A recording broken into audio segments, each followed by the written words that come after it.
Every country you know, the United States, China, India, even Switzerland, is drowning in debt.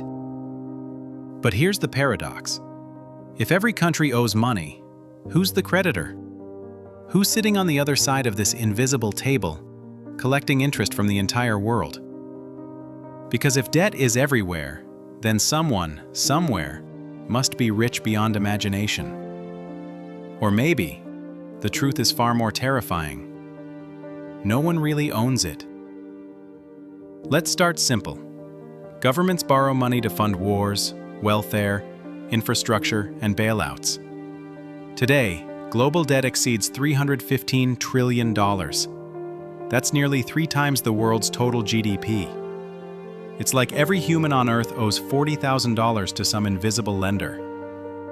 But ask a random person, who do we owe this to? And you'll get blank stares. To understand it, we have to travel back to the birth of modern debt itself.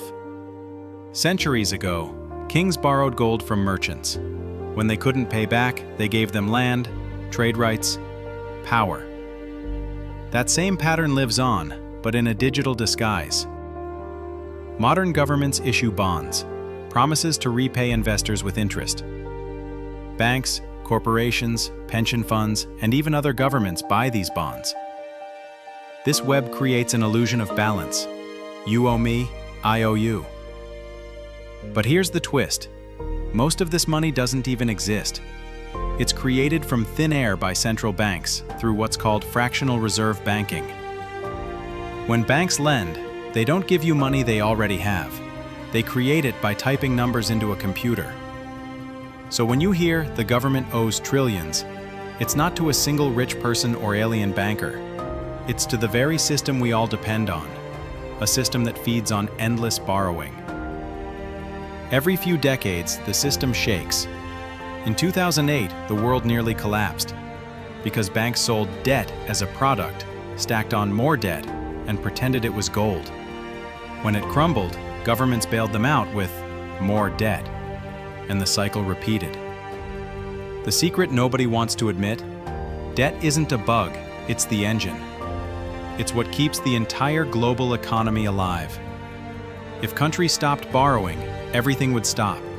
Markets, jobs, pensions, everything. But every engine overheats. We're now living in the age of permanent debt, where nations survive by borrowing from the future.